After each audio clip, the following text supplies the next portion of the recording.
Hello friends, study together agriculture channel में फिर से आपको एक बार बहुत बहुत स्वागत है। फ्रेंड्स, हम लोग जो नाइट्रोजन वाला फर्टिलाइजर्स पढ़ रहे थे उसके ही कॉन्टिन्यूअस ये वीडियो है। फ्रेंड्स, इस वीडियो में हम लोग देखेंगे इम्पोर्टेंट नाइट्रोजन फर्टिलाइजर्स के बारे में। तो जो इम्पोर्टेंट नाइट्रोजन फर्टिलाइजर्स में है उसमें से सबसे इंडिया में पॉपुलर फर्टिलाइजर्स जो है वो है यूरिया। तो पहले हम लोग यूरिया के बारे में देखेंगे। तो स्टार्ट करते हैं फ्रेंड्स, पहले यूरिया से।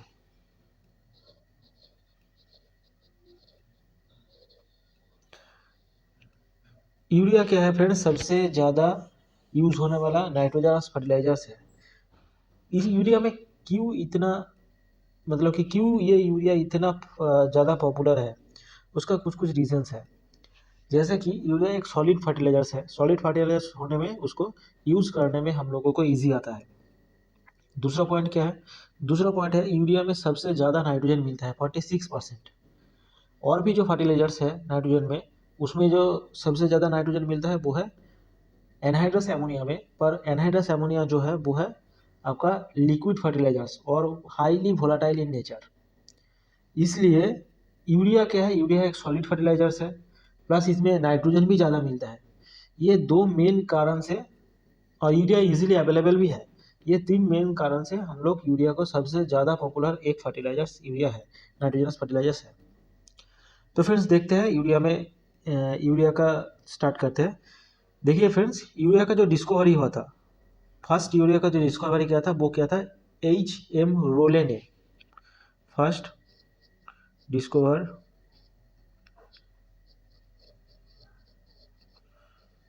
Bye H.M. Role ROUELLE in the year of 1773। ठीक है फ्रेंड्स, फर्स्ट डिस्कवरी किया था H.M. रोले ने। उसके बाद आता है सबसे इम्पोर्टेंट जो यूरिया का फील्ड में नाम है, उसका है फ्रेडरिक ओलर का। फ्रेडरिक ओलर क्या क्या था? फ्रेडरिक ओलर एक पहले पर्सन था जो एक इनऑर्गेनिक सब्सटेंस से ऑर्गेनिक सब्सटेंस को बनाया था। और वो ऑर्गेनिक सब्सटेंस क्या था? वो ऑर्गेनिक सब्सटेंस था यूरिया।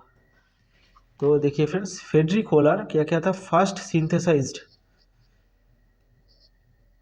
फर्स्ट यूरिया का जो है वो फर्स्ट सिंथेसाइज्ड बाय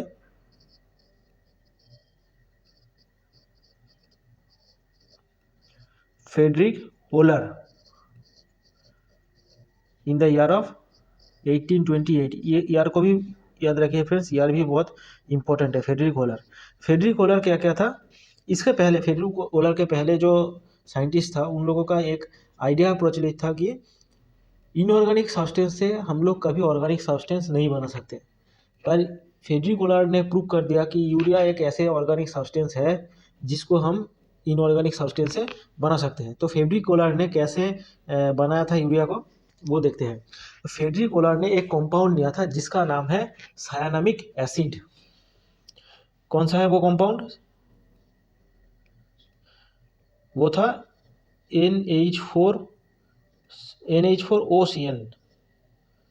ये है सायानामिक एसिड, और आप बोल सकते हैं एमोनियम साइनाइड। इसको आप नाम दे सकते हैं एमोनियम साइनाइड। फ्रेडरिक ओलर ने क्या किया था? एमोनियम साइनाइड को हीट किया था, और इसको क्या मिला? हीट करने के बाद यूरिया मिला। यूरिया का फॉर्मूला क्या था? NH2CO NH2। ठीक है फ्रेंड्स, तो फ्रेडरिक ओलर ने फर्स्ट एक इनऑर्गेनिक कंपाउंड से एक ऑर्गेनिक कंपाउंड को प्रिपेयर किया।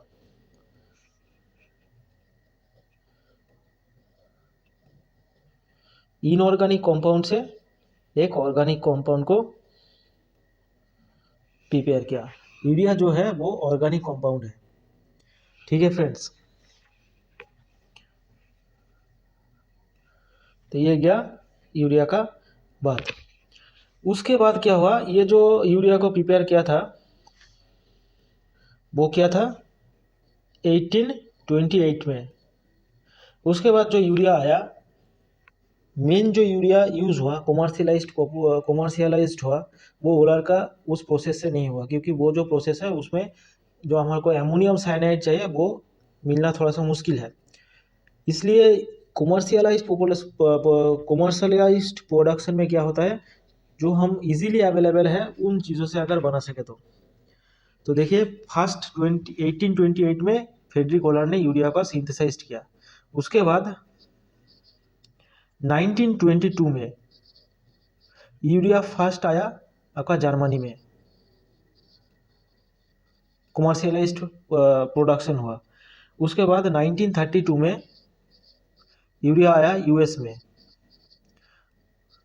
और 1959 में यूरिया आया इंडिया में। 1959 से यूरिया इंडिया में प्रोडक्शन स्टार्ट हुआ, यूरिया का कमर्शलाइज प्रोडक्शन स्टार्ट हुआ।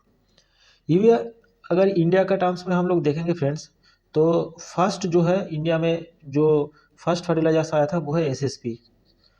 1906 में एसएसपी इंडिया में आया और इंडिया में कमर्शियलाइज प्रोडक्शन स्टार्ट हुआ। उसके बाद जो है एमोनियम फर्टिलाइजर, नाइट्रोजन फर्टिलाइजर, वो है एमोनियम सल्फेट।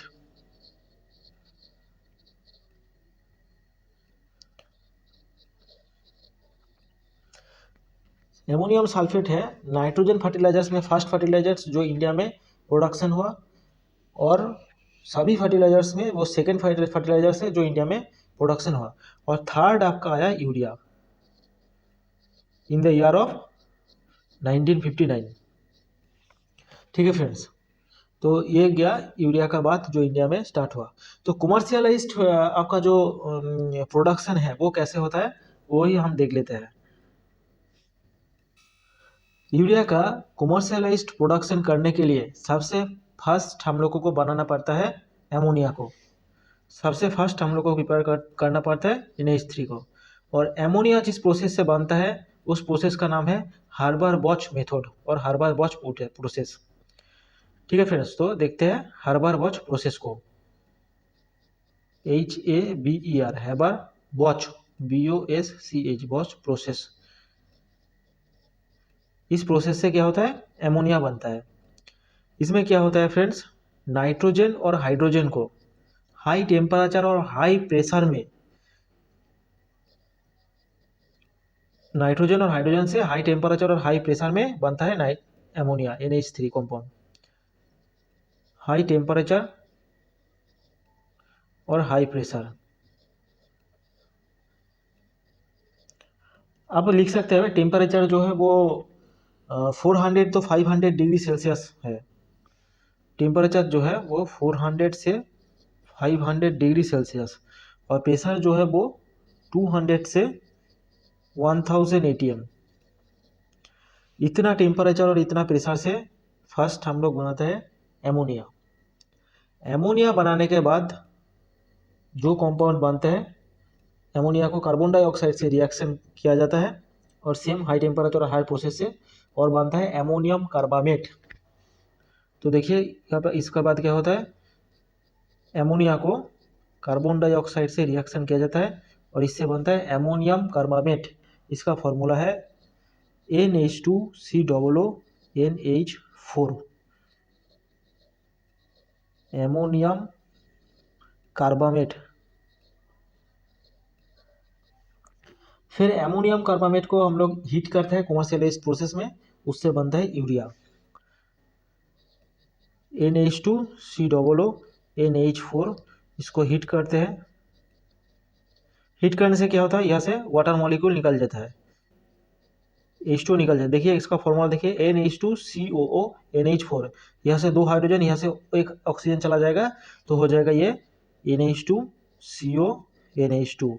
ये है हमारा यूरिया प्लस वाटर, इसको बोलते हैं हमारा यूरिया। यूरिया का अब इसके बाद क्या किया जाता है, इसके बाद यूरिया को फैक्ट्री में फिल्ट्रेशन करता है, उससे इम्प्योरिटीज निकल जाता है। उसके बाद क्या करता है, उसको सेंट्रीफ्यूज करता है। सेंट्रीफ्यूज करने के बाद उसको वो पैलेट फॉर्म में, प्रिल्स फॉर्म में उसको क्रिस्टलाइज किया जाता है। उससे हम लोगों को बनता है यूरिया। ठीक है फ्रेंड्स, तो ये आपका पूरा प्रोसेस गया जिससे आपका यूरिया का फॉर्मेशन दिखाया। ये गया आपका कमर्शियलाइज्ड प्रोसेस यूरिया का फॉर्मेशन का। अभी हम लोगों के मन में एक क्वेश्चन आता है कि यूरिया जो है बोलते हैं हम लोग ये ऑर्गेनिक कंपाउंड है। तो अगर यूरिया ऑर्गेनिक कंपाउंड है तो हम लोग तो इसको ऑर्गेनिक फार्मिंग में यूज़ कर सकते हैं। ये सुन लो, अगर यूरिया ऑर्गेनिक कंपाउंड होगा तो हम लोग तो इसको ऑर्गेनिक फार्मिंग में यूज़ कर सकते हैं। पर फ्रेंड्स ये ऑर्गेनिक कंपाउंड है, पर इसको हम लोग ऑर्गेनिक फार्मिंग में यूज़ नहीं कर सकते, क्योंकि यूरिया जो है वो सिंथेसाइज्ड है। ये नेचर से डायरेक्टली नहीं बनता, ये कमर्शियलाइज्ड इसको बनाता है, और जो फैक्ट्री मेड होता है उसको ही बोलता है फर्टिलाइज़र।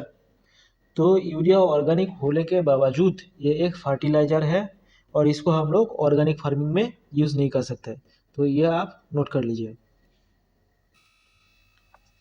उसके बाद जो कुछ इंपॉर्टेंट पॉइंट्स आपको है वो है, यूरिया जो है फ्रेंड्स वो हाईली हाइग्रोस्कोपिक है।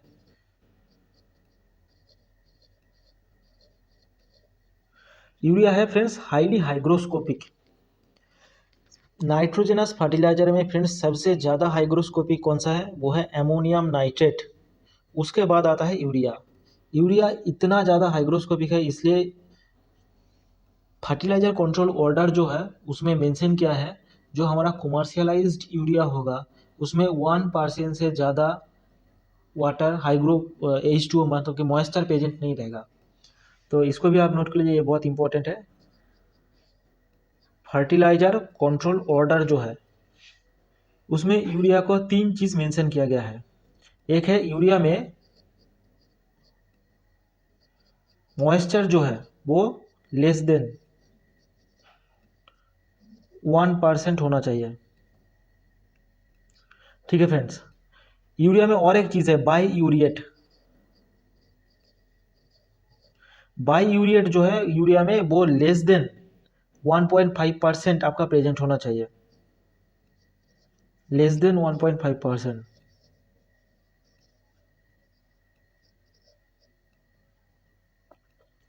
और आपका जो कमर्शियल यूरिया होगा उस यूरिया में नाइट्रोजन आपका मोर देन 46% प्रेजेंट होना चाहिए।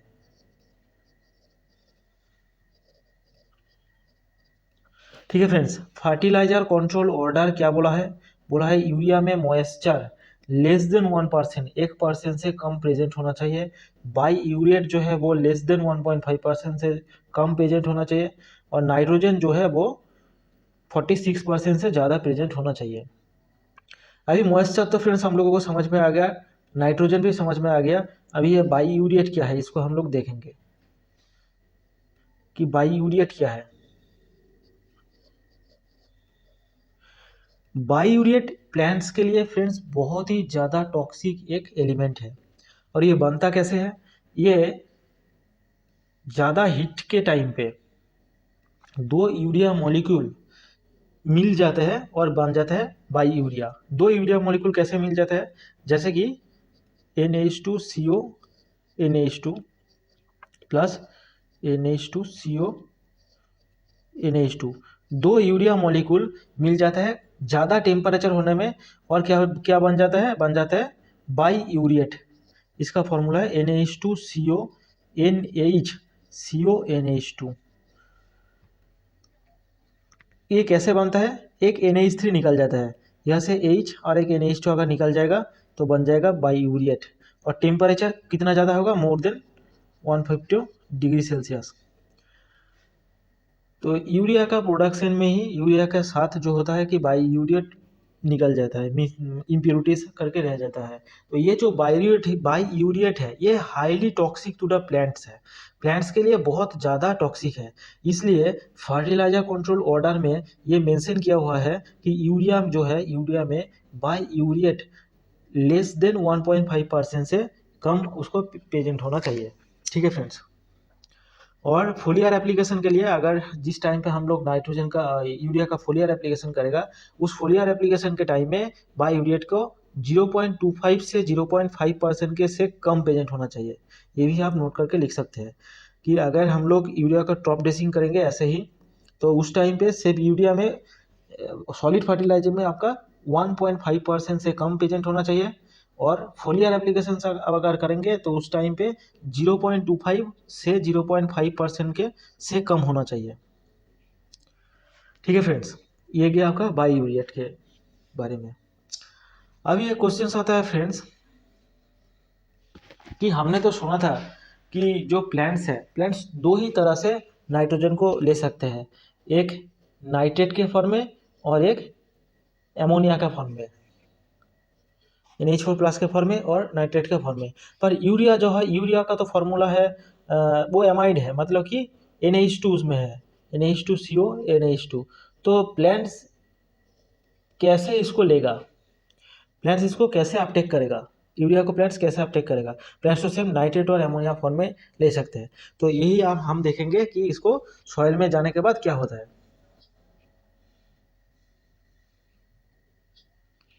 देखिए फ्रेंड्स, यूरिया जो होता है वो सॉइल में जाने के बाद इसका हाइड्रोलिसिस हो जाता है।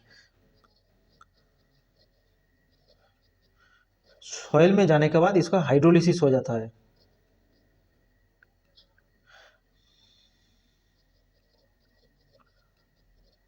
हाइड्रोलिसिस हो जाता है by the presence of, in the presence of urease enzyme. Urease एक ऐसा एंजाइम है, यूरियस आपका यूनिवर्सल एंजाइम है, मतलब कि ये सभी जगह प्रेजेंट रहता है, सॉइल में भी प्रेजेंट रहता है, प्लांट में भी प्रेजेंट रहता है। तो यूरिया यूरियस एंजाइम से मदद से हाइड्रोलिसिस होकर एक अनस्टेबल कंपाउंड बनाता है जिसका नाम है एमोनियम कार्बोनेट, NH4 2CO3। ठीक है फ्रेंड्स, एमोनियम कार्बोनेट से क्या होता है, वो NH4+ एक निकल जाता है और एक निकल जाता है क्या, कार्बोनिक एसिड H2CO3। बाद में कार्बोनिक एसिड का क्या हो जाता है, कार्बोनिक एसिड एक वीक एसिड है, ये H2O मतलब कि पानी और कार्बन डाइऑक्साइड से में डिवाइड हो जाता है और आपका पड़ा रहता है NH4, मतलब कि आपका एमोनियम आयन। एमोनियम आयन का नाइट्रिफिकेशन होता है, नाइट्रिफिकेशन के बाद वो क्या बनता है, पहले बनता है नाइट्रस ऑक्साइड, फिर बनता है, पहले बनता है नाइट्राइट, फिर बनता है नाइट्रेट। नाइट्राइट और नाइट्रेट बनने में दो बैक्टीरिया हेल्प करते हैं। एमोनिया से नाइट्राइट बनने में हेल्प करते हैं नाइट्रोसोमोनस,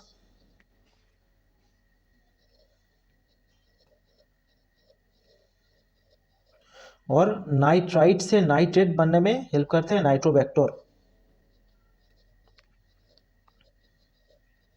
और यहां से लेकर यह जो रिएक्शन है इसको बोलता है नाइट्रिफिकेशन।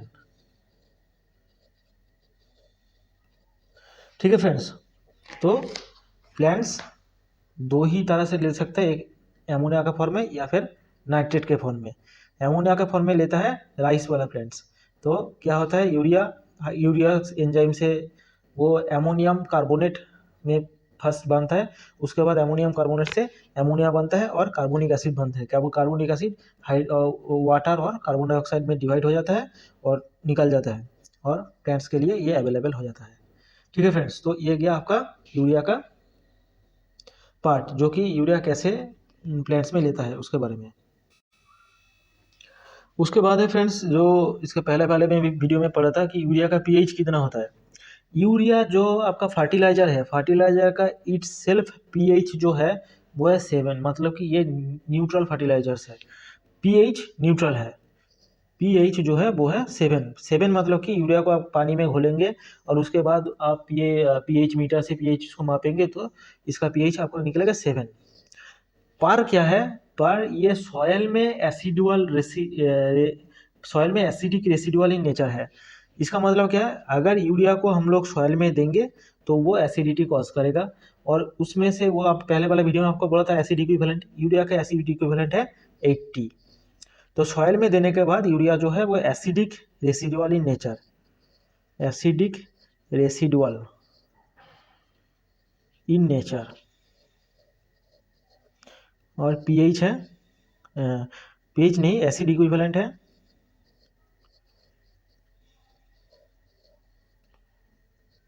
80। ठीक है फ्रेंड्स, ये गया आपका पीएच के बारे में। उसके बाद देखिए फ्रेंड्स, यूरिया का हमारा जो यूरिया में कितना नाइट्रोजन मिलता है, तो यूरिया का फार्मूला क्या है, यूरिया का फार्मूला है NH2CO NH2। तो इससे हम लोग कैलकुलेट कर सकते हैं कि यूरिया में कितना नाइट्रोजन है।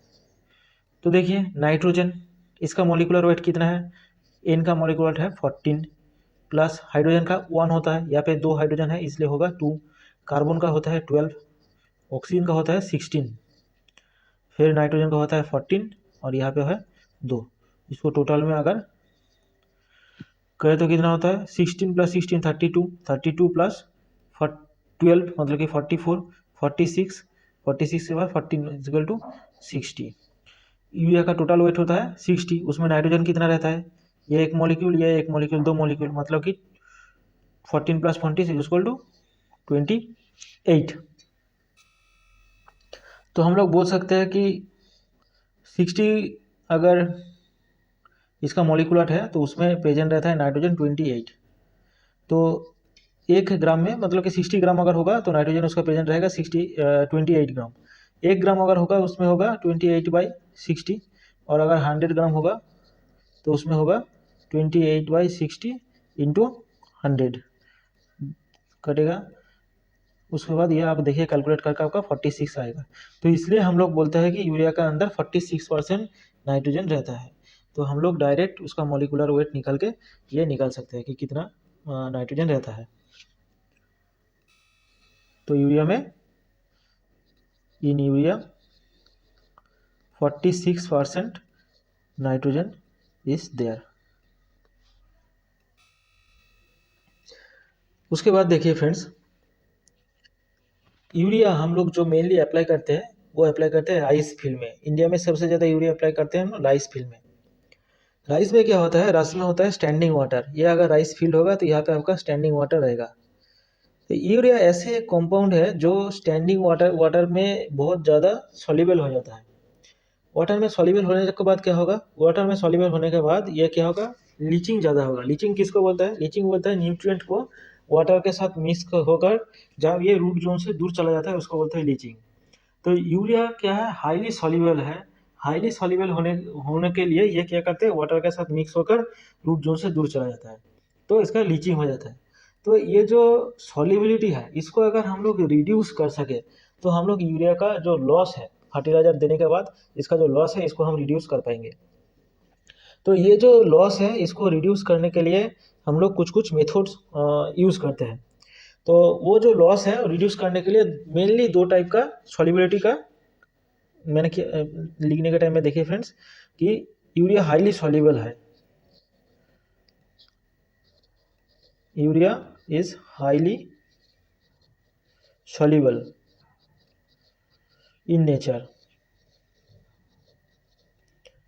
सॉल्युबल होने के लिए होने की वजह से इसमें क्या होता है, लीचिंग लॉस हो जाता है। हाई लीचिंग लॉस मतलब लीचिंग का मतलब क्या है, ये पानी के साथ घुल करके वो रूट जोन से दूर चला जाता है। तो इसको रोकने के लिए यूरिया का जो लॉस है इसको रोकने के लिए हम लोग क्या करते हैं, इसका सॉल्युबिलिटी को हम लोग रिड्यूस करने की कोशिश करते हैं। तो इसका जो सॉल्युबिलिटी है वो दो तरह से हम लोग रिड्यूस करने की कोशिश करते हैं। एक है सिंथेसाइजिंग कंपाउंड देकर, मतलब कि जब हम लोग यूरिया को सिंथेसाइज कर रहे हैं उसमें ही ऐसे कुछ कंपाउंड मिला दे जैसे कि वो पानी के प्रभाव में आने के बाद भी वो उतना ज़्यादा सॉल्युबल ना रह पाए। और दूसरा मेथड जो है वो हम लोग इसके ऊपर कोटिंग कर देते हैं। तो देखिए सॉल्युबिलिटी रिड्यूस करने के लिए हम लोग मेनली दो प्रोसेस का यूज़ करते हैं। एक है सिंथेसाइजिंग कंपाउंड यूज़ करके।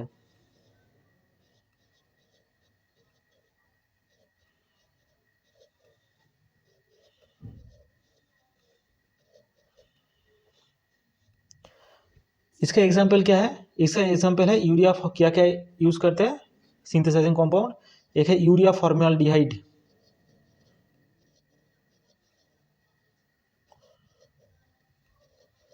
यूरिया फॉर्मल्डिहाइड क्या है, यूरिया का सिंथेसाइजिंग के टाइम में ही उसके साथ फॉर्मल्डिहाइड को मिला देने से क्या होगा, ये पानी को पास आने से रोकेगा। तो यूरिया फॉर्मल्डिहाइड में नाइट्रोजन कितना प्रेजेंट रहता है, यहाँ पे नाइट्रोजन प्रेजेंट रहता है आपका 38 to 42% नाइट्रोजन। दूसरा जो कंपाउंड है जिसको हम लोग यूरिया का सिंथेसाइजिंग के टाइम में ही यूज़ करते हैं वो है आइसोब्यूटिलिडीन डायूरिया।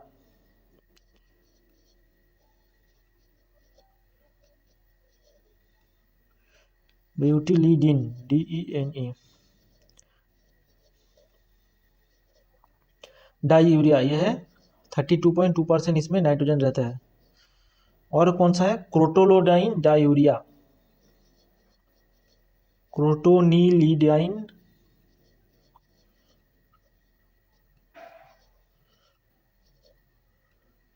इसमें आपका 32.5% नाइट्रोजन रहता है। आइसोब्यूटालीडाइन डायूरिया, इसको बोलते हैं IBDU। प्रोटोलोडाइन डायूरिया को बोलता है CDU। सिंथेसाइजिंग कंपाउंड्स मतलब कि यूरिया का सिंथेसिस का टाइम पे ही उसके साथ ये मिलाकर आता है। ये कंपाउंड यूरिया के बदल में ये कंपाउंड हम लोग यूज़ करते हैं, जैसे कि यूरिया का सॉल्युबिलिटी वाटर के साथ सॉल्युबिलिटी कम हो और इसको लीचिंग से रोक सके, बस ये कॉन्सेप्ट है। दूसरा कॉन्सेप्ट क्या है? दूसरा कॉन्सेप्ट है यूरिया ही है, उसके ऊपर आप कुछ कोट कर दीजिए। यूरिया ही यूरिया के ऊपर कोट कर दीजिए। ये कोट क्या करेंगे? ये कोट कर सकते हैं आप सल्फर कोटेड यूरिया यूज़ कर सकते हैं, नीम कोटेड यूरिया कर सकते हैं। ये है दूसरा कॉन्सेप्ट। दूसरा कॉन्सेप्ट क्या है? कोटिंग बैरियर यूज़ करके।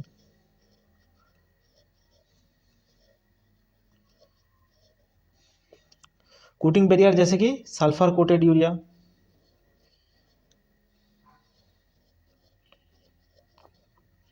और नीम कोटेड यूरिया, ऐसे। तीसरा एक कॉन्सेप्ट है फ्रेंड्स, वो कॉन्सेप्ट बोलता है यूरिया सुपर ग्रेन्यूल। इससे भी हम सॉल्युबिलिटी को रोक सकते हैं। यूरिया सुपर ग्रेन्यूल, इससे क्या होता है फ्रेंड्स? देखिए, यूरिया जो हमको फैक्ट्री में मिलता है वो छोटा छोटा दाना से मिलता है, इसको बोलता है प्रिल्स। ये छोटा छोटा दाना मिलता है। छोटा छोटा यूरिया, जब छोटा छोटा दाना इसको मिलेगा, जब ये पानी का कांटेक्ट में आएगा तो क्या होगा? ज़्यादा सा जो हिस्सा होगा वो पानी का कांटेक्ट में आएगा तो बहुत जल्दी जल्दी घुल जाएगा। अगर इसको बदल में हम लोग इसका ग्रेन्यूल जो इसको बड़ा बड़ा कर देगा, ऐसे पूरा बड़ा कर दिया, छोटा से अच्छा पहले छोटा था, अब इसको बड़ा कर दिया, तो ये पानी के कांटेक्ट में कम आएगा, उसका कम पोर्शन पानी का कांटेक्ट में आएगा, तो ज़्यादा देर वो रह सकता है। सॉल्युबिलिटी उसका इस प्रोसेस से भी रिड्यूस कर सकते हैं। तो इसको बोलते हैं urea super granules. Urea super granules में इसका जो आपका डायमीटर होता है वो 5 मिलीमीटर होता है, और इसका जो आपका एक ग्रेन्यूल का वेट होगा वो 1 ग्राम होगा। 1 ग्राम एक ग्रेन्यूल का वेट होता है। ठीक है फ्रेंड्स, तो ये गया आपका यूरिया के बारे में। तो मुझे लगता है कि आप इस वीडियोस में समझ पाएंगे यूरिया के बारे में। तो नेक्स्ट वीडियोस में हम लोग और भी जो नाइट्रोजनस फर्टिलाइजर्स है उसके बारे में डिटेल्स में पढ़ेंगे। ठीक है फ्रेंड्स, गुड बाय।